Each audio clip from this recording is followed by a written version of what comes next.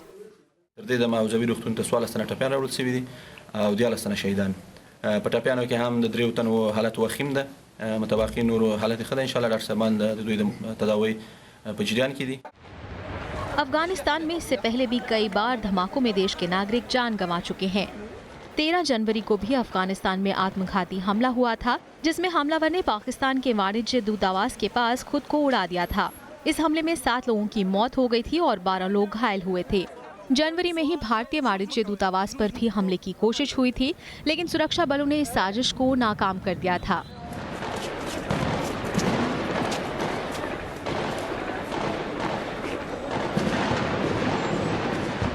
जानकारों के मुताबिक विदेशी सेनाओं की वापसी के बाद आईएस और तालिबान एक बार फिर से सक्रिय हो गए हैं, जो अफगानिस्तान के लिहाज से बड़ी चुनौती है।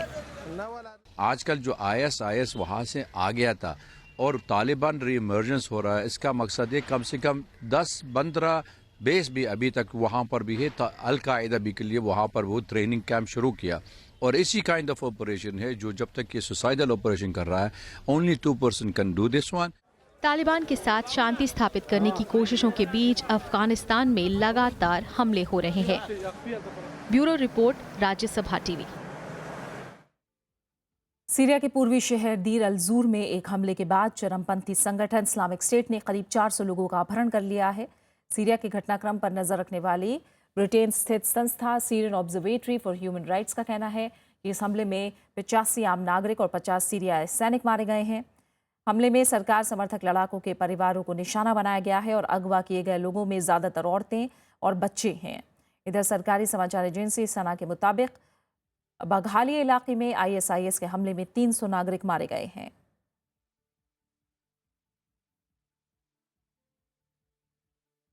यमन में हुए कार बम धमाके में 7 लोग मारे गए जबकि 12 अन्य जख्मी हुए हैं। धमाका अदन शहर में सुरक्षा निदेशक के घर के बाहर हुआ। यमन में हूथी शिया संगठन अंसारुल्लाह और सऊदी अरब समर्थित गठबंधन के बीच पिछले कई महीनों से संघर्ष चल रहा है। सितंबर 2014 में अंसारुल्लाह ने राजधानी सना समेत देश के बड़े हिस्से पर कब्जा कर लिया था। संयुक्त राष्ट्र के मुताबिक यमन में पिछले 1 साल के दौरान सऊदी गठबंधन के हमलों और अंदरूनी हिंसा में 2300 से ज्यादा नागरिक मारे गए हैं।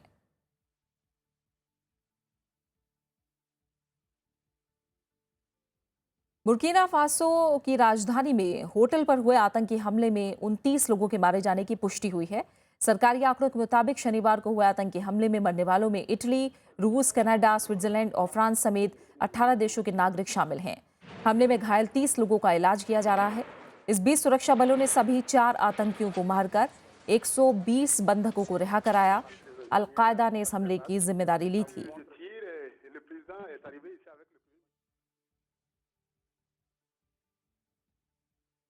बात क्रिकेट की। मेलबर्न में खेले गए तीसरे वनडे मैच में भी ऑस्ट्रेलिया ने भारत को 3 विकेट से हरा दिया। इसके साथ ही ऑस्ट्रेलिया ने 5 मैचों की सीरीज में 3-0 की अजेय बढ़त बना ली है। भारत ने पहले बल्लेबाजी करते हुए विराट कोहली के शतक की मदद से 6 विकेट पर 295 रन बनाए। मेजबान टीम ने 7 गेंदें बाकी रहते 296 रन का लक्ष्य हासिल कर लिया। ऑस्ट्रेलियाई जीत के हीरो रहे ग्लेन मैक्सवेल ने 83 गेंद में 8 चौकों और 3 छक्कों की मदद से 96 रन बनाए।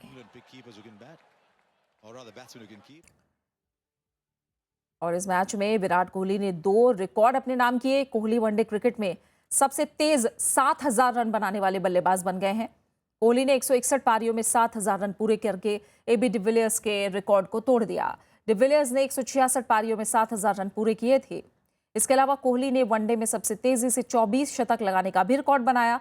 कोहली ने महज 169 मैचों की 161 पारियों में अपना 24वां शतक बनाया। इससे पहले रिकॉर्ड सचिन तेंदुलकर के नाम था, जिन्होंने 219 पारियों में 24 शतक बनाए थे।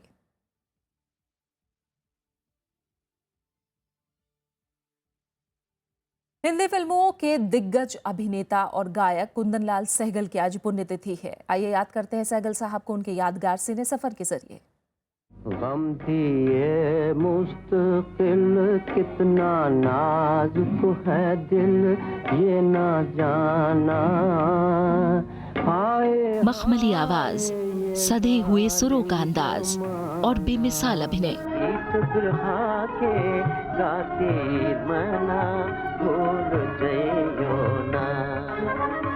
हिंदी फिल्म का ये नायाब सितारा है कुंदन लाल सहगल। 1930 और 40 के दशक में हिंदी सिने संगीत को अपनी बेमिसाल आवाज और बेहतरीन गीतों से संवारने वाले के.एल. सहगल का जन्म 11 अप्रैल 1904 को जम्मू में हुआ था। जब दिल ही टूट गया, जब दिल ही टूट गया। जितनी बेहतरीन उनकी गायकी थी उतना ही बेहतरीन अभिनय भी। 1932 में जिंदा लाश से अपने फिल्मी सफर की शुरुआत करने वाले सहगल साहब ने देवदास, मिर्जा गालिब, तानसेन, शाहजहां, स्ट्रीट सिंगर जैसी कई बेहतरीन फिल्मों में अभिनय किया।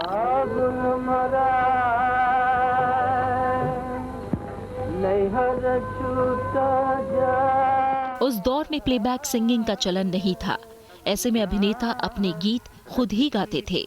ऐसे में के.एल. सहगल साहब के अभिनय और गायकी दोनों ही अंदाज उभर कर सबके सामने आए।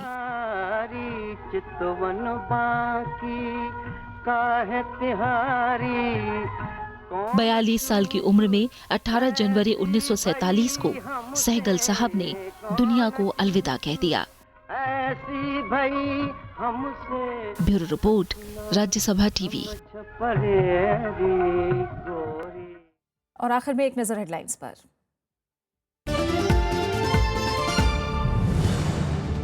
जम्मू कश्मीर में पीडीपी का बीजेपी के साथ जारी रहेगा गठबंधन। सरकार गठन पर महबूबा मुफ्ती करेंगी फैसला। नेशनल कॉन्फ्रेंस का बीजेपी के साथ तालमेल से इनकार। असम में बीजेपी और बोडोलैंड पीपल्स फ्रंट मिलकर लड़ेंगे चुनाव। अमित शाह और बीपीएफ प्रमुख के बीच बैठक के बाद फैसला। जून से पहले होने हैं विधानसभा चुनाव।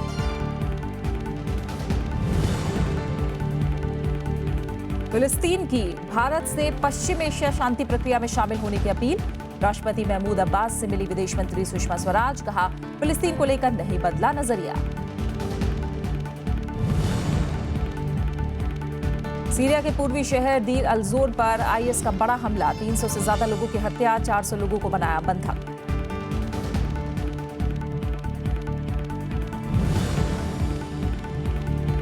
मेलबर्न में हार के साथ भारत ने वनडे सीरीज गंवाई। विराट कोहली का विश्व रिकॉर्ड, 161 पारी में बनाए सबसे तेज 7000 रन।